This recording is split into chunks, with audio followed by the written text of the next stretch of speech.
আজকের রেসিপি দারুণ সুস্বাদু মুসুর ডালের ধোকার ডালনা।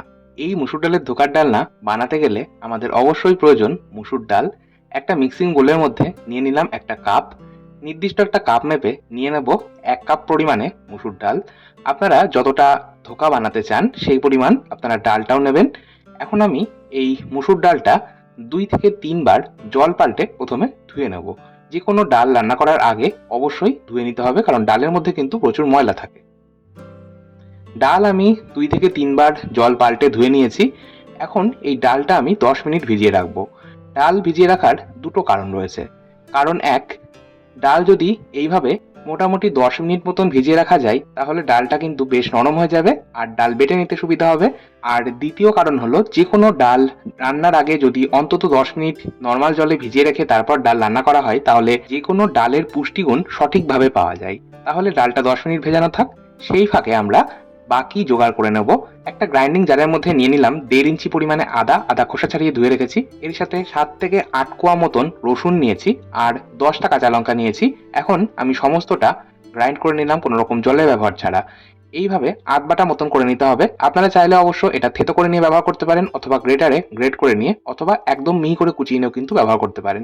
এছাড়াও আমাদের প্রয়োজন পড়বে পেঁয়াজ। এখানে আমি একটা বেশ বড় সাইজের পেঁয়াজ নিয়েছি, পেঁয়াজটা খোসা ছাড়িয়ে ধুয়ে রেখেছি। আপনারা যদি মিডিয়াম সাইজের পেঁয়াজ নেন সেক্ষেত্রে 2টো পেঁয়াজ নেবেন। পেঁয়াজটা আমি ছোট করে কুচিয়ে নিলাম। এই সাথে প্রয়োজন পড়বে একটা মাঝারি সাইজের টমেটোটাও আমি মাথার কাছে অল্প করে একটু কেটে রেখে ধুয়ে রেখেছিলাম। এখন আমি এটা ছোট করে কুচিয়ে নেব। এরই সাথে আমাদের ডালনাতে আলু ব্যবহার করব। যে কোনো ডালনাতে একটু আলু ব্যবহার করলে খেতে কিন্তু বেশ লাগে। আমি 2টো মাঝারি সাইজের আলু খোসা ছাড়িয়ে ধুয়ে রেখেছি। এখন আমি আলুটা এইভাবে একটু বড় টুকরো করে কেটে নিলাম। এখন এটা আমি জলে ভিজিয়ে রাখবো। আলু সবসময় কেটে জলে ভিজিয়ে রাখবেন, তাহলে কালো হবে না। অপরদিকে 10 মিনিট হয়ে গেছে, ডালটাও কিন্তু সুন্দরভাবে নরম হয়ে গেছে। আর ডাল ভিজিয়ে রাখার কারণে ডাল কিন্তু বেশ ফুলে উঠেছে। এখন আমি একটা গ্রাইন্ডিং জার নিয়ে নিচ্ছি। এই মিক্সিং জারের মধ্যেই দিয়ে দেবো আমি ভিজিয়ে রাখা ডালটা কিন্তু আমি জল থেকে ছেঁকে তারপর দিচ্ছি। এর সাথে আমি ব্যবহার করব 2 টেবিল চামচ কুচনো পেঁয়াজ। যে পেঁয়াজটা আমি কুচিয়ে রেখেছিলাম একটা বড় সাইজের, সেই পেঁয়াজটা থেকেই আমি 2 টেবিল চামচ ব্যবহার করলাম। এর সাথে আমি যে আদা কাঁচা লঙ্কা রসুনটা আধবাটা মতন করে রেখেছি সেটা আমি 1 চা চামচ দিয়ে দিলাম। এর সাথে কিছু গুঁড়ো মশলা যাবে, যেমন 1 চা চামচ লবণ বা স্বাদ মতো লবণ, 1/2 চা চামচ হলুদ গুঁড়ো, 1/2 চা চামচ কাশ্মীরি লঙ্কার গুঁড়ো। কাশ্মীরি লঙ্কার গুঁড়ো চাইলে আপনারা অবশ্য নাও দিতে পারেন, এটা শুধুমাত্রই রঙের জন্য দেওয়া। এর সাথে আমি দিয়ে দিলাম 1/2 চা চামচ গরম মশলার গুঁড়ো। এখন আমি সম্পূর্ণ জল ছাড়া এটা গ্রাইন্ড করে নিলাম। এইভাবে প্রথমে যদি জল ছাড়া বেটে নেওয়া হয় তাহলে একটা আধবাটা স্ট্রাকচার আসবে। তারপর আপনারা চাইলে জল দিয়ে এটা বেটে নিতে পারেন, তাহলে একদম মিহি পেস্ট হবে। তবে আমি জলে ব্যবহার করব না, এতে আমি 2টো ডিম ব্যবহার করব। ডিম ব্যবহার করা হলে এই ধোকা যেগুলো আমরা বানাবো, মুসুর ডালের ধোকাগুলো কিন্তু ভীষণ সফট হবে আর ভীষণই ফুলবে। মানে একদম সফট আর স্পঞ্জি আর ফোলা ফোলা তৈরি হবে। ধোকাগুলো কেমন তৈরি হবে আমি তৈরি হওয়ার পর আপনাদের অবশ্যই একবার দেখিয়ে দেবো।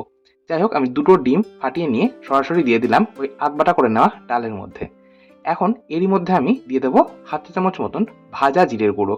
ভাজা জিরের গুঁড়ো অর্থাৎ গোটা জিরে শুকনো কড়াই বা তাওয়ার ওপর লো ফ্লেমে 1 থেকে 2 মিনিট মতো নাড়াচাড়া করে ভেজে নেওয়ার পর গোটা জিরেটা ঠান্ডা হয়ে গেলে গ্রাইন্ডিং জারের মধ্যে দিয়ে পাউডার বানিয়ে নিয়েছি। যাই হোক, আমি এবার ডিম দেওয়ার পরেও এটা আরও একবার গ্রাইন্ড করে নিলাম। আমাদের একদম মিহি পেস্ট তৈরি হয়ে গেল। এখন চলে যাব পরবর্তী স্টেপে। একটা ফ্রাইং প্যানের ওপর দিয়ে দিলাম 1 টেবিল চামচ সর্ষের তেল। এই রান্নাটা কিন্তু সম্পূর্ণটাই সর্ষের তেলে হবে। তেল অতিরিক্ত ব্যবহার করার প্রথমেই প্রয়োজন নেই। 1 চামচ তেল দিয়ে আমি পুরো তাওয়ার ওপর ব্রাশ করে নিয়েছি বা তাওয়ার মধ্যে মাখিয়ে নিয়েছি। তেল আর তাওয়া দুটোই খুব ভালো মতো গরম হয়ে গেলে বেটে রাখা ডাল সম্পূর্ণটাই দিয়ে দিচ্ছি। এবার আমি একটা স্প্যাচুলা বা হাতার সাহায্যে এইভাবে চারিপাশে সমান করে দিলাম। একদম সব দিক থেকে সমানভাবে স্প্রেড করে দিলাম। তারপর এটা কভার করে একদম লো ফ্লেমে 5 মিনিট কুক করব। 5 মিনিট পর আমি দেখাচ্ছি, দেখুন এই ওপরটা মানে ওপরের যে পোর্শনটা রয়েছে সেটা কিন্তু বেশ শুকিয়ে গেছে, আঙুলের সাথে কিন্তু একেবারেই লেগে যাচ্ছে না। এখন এই অপর দিকটাও ভেজে নিতে হবে। তার জন্য আমি এই ওপরের পোর্শনটাতেও কিন্তু 1 চামচ সর্ষের তেল দিয়ে ভালো করে ব্রাশ করে নিচ্ছি। এখন এটা আমি একটা ছুরির সাহায্যে কেটে নেব। এই পর্যায়ে আমি ছুরির সাহায্যে এইভাবে দাগ দিয়ে নিচ্ছি। মানে এই ধোকাগুলো আপনারা যেমন আকৃতিতে কাটবেন, অর্থাৎ চৌকো অথবা ডায়মন্ড শেপে যদি কাটতে চান ডায়মন্ড শেপে, যেভাবে আপনারা কাটবেন সেইভাবে আপনারা এই দাগটা করে নেবেন। তাহলে এটা যখন সম্পূর্ণ তৈরি হয়ে যাবে ধোকাগুলো কেটে নিতে সুবিধা হবে। যাই হোক, আমি ছুরি দিয়ে দাগ করে নেওয়ার পর এটা উল্টে নিলাম। এবার অপর দিকটাও একদম লো ফ্লেমে 5 থেকে 6 মিনিট মতন ভেজে নেব। তারপর আমি একটা থালার মধ্যে এটা নামিয়ে নিচ্ছি। দেখুন আমি এবার দেখিয়ে দিচ্ছি। দেখুন ধোকা কিন্তু আমাদের সুন্দরভাবে তৈরি হয়ে গেছে। এখন আমি ছুরির সাহায্যে যে দাগগুলো তৈরি করে রেখেছিলাম তার উপর দিয়ে এটা আমি আরও একবার ছুরিটা চালিয়ে নিচ্ছি আর ধোকাগুলো আলাদা করে নেব। ধোকার টুকরোগুলো আলাদা করে নিচ্ছি আর ধোকাগুলো কেমন তৈরি হয়েছে সেটাও আপনারা একবার দেখে নিন। দেখুন কতটা সফট হয়েছে আর কতটা ফুলেছে।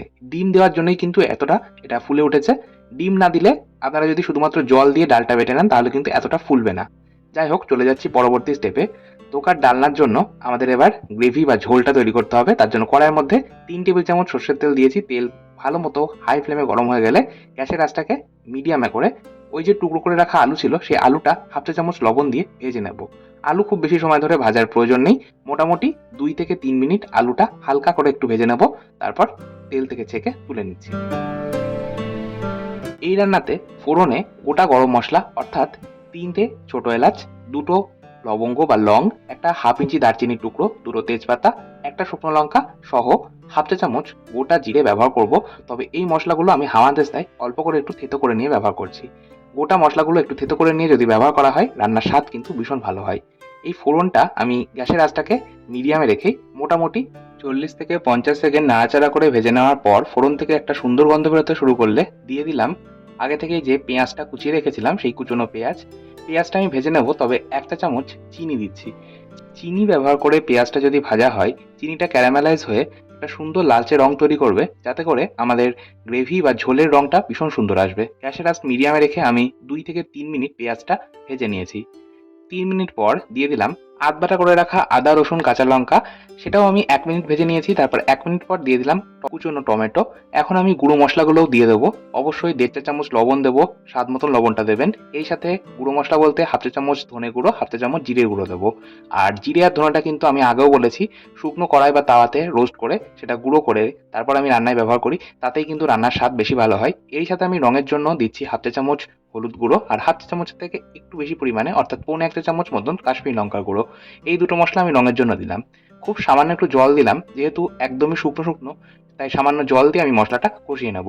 আপনারা চাইলে গুঁড়ো মশলাগুলো আলাদা করে একটা পাত্রের মধ্যে সামান্য গরম জলে গুলিয়ে নিয়ে তারপর ব্যবহার করতে পারেন। যাই হোক, এখন এই মশলাটা কষিয়ে নিতে হবে। গ্যাসের আঁচটাকে মিডিয়ামে রেখে একটু সময় নিয়ে কষাতে হবে। মোটামুটি 4 থেকে 5 মিনিট সময় ধরে মশলা কষাবো। আর মশলা যত ভালো কষানো হবে অবশ্যই রান্নার স্বাদ তত ভালো হবে। মশলা কষানো হয়েছে পারফেক্টভাবে সেটা বোঝার দুটো উপায় রয়েছে। এক, মশলা থেকে যখন তেল ছাড়তে শুরু করবে তখন বুঝতে হবে মশলা কষিয়ে নেওয়া হয়ে গেছে। আর 2, যে টমেটোটা আমরা কুচিয়ে নিয়ে ব্যবহার করেছি সেই টমেটোটা সম্পূর্ণ গলে মশলার সাথে মিশে গেলে বুঝতে হবে মশলাটা কষিয়ে নেওয়া হয়ে গেছে। যাই হোক, আমি 3 মিনিট পর ভেজে রাখা আলুটা দিয়ে আরও 2 মিনিট মশলার সাথে আলু কষিয়ে নিয়েছি।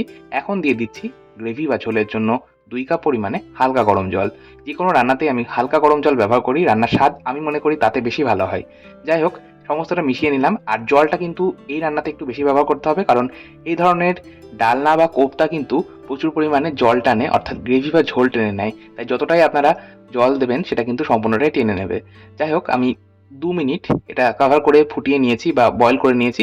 2 মিনিট পর আমি ঢাকা চাপা সরিয়ে গ্যাসের ফ্লেমটাকে লো ফ্লেমে করে দিয়ে বানিয়ে রাখা মুসুর ডালের ধোকাগুলো দিয়ে দিলাম। এখন গ্যাসের আঁচটাকে মিডিয়ামে রেখে রান্নাটা করতে হবে। আমি খুব হালকা হাতে একবার নাড়াচাড়া করে মিশিয়ে নিচ্ছি। এই ধোকাগুলো কিন্তু ভীষণ সফট হয়। যাই হোক, আমি সমস্তটা একবার মিশিয়ে নিয়ে দিয়ে দিচ্ছি 1 টেবিল চামচ কুচনো ধনেপাতা। ধনেপাতা কুচি ব্যবহার করা হলে স্বাদ এবং গন্ধ দুটোই কিন্তু ভীষণ ভালো হয়। এই সাথে 1/4 চা চামচ গরম মশলার গুঁড়ো ব্যবহার করছি। আর সবশেষে ব্যবহার করব 1 টেবিল চামচ ঘি। সবশেষে অবশ্যই একটু ঘি ব্যবহার করার চেষ্টা করবেন। দেখবেন রান্নার স্বাদ এবং গন্ধ দুটোই কিন্তু অসাধারণ হয়। সমস্তটা হালকা হাতে আরও একবার মিশিয়ে নিয়ে গ্যাসের আঁচটাকে মিডিয়ামে রেখে আমি কভার করে দিচ্ছি। আর এইভাবেই ঢাকা চাপা দিয়ে আমি এটা 5 মিনিট মিডিয়াম আঁচে ফুটিয়ে নিলাম। 5 মিনিট পর ঢাকা চাপা সরিয়ে নিচ্ছি। দেখুন আমাদের মুসুর ডালের ধোকার ডালনা কিন্তু একদম তৈরি। তবে সবশেষে আমি খুব সামান্য, এই ধরুন 1/4 চা চামচ মতন চিনি দিচ্ছি। চিনি টেস্টটাকে ব্যালেন্স করবে, খুব সামান্য একটু দেওয়ার চেষ্টা করবেন। আর যদি দিতে অপছন্দ হয় তাহলে ছেড়ে দিতে পারেন। যাই হোক, সমস্তটা একবার মিশিয়ে নিয়ে 5 মিনিট স্ট্যান্ডিং টাইমে রাখবো কভার করে। তারপর গরম গরম ভাত বা রুটি পরোটার সাথে পরিবেশন করব। আজকের মতো এই পর্যন্তই। ধন্যবাদ।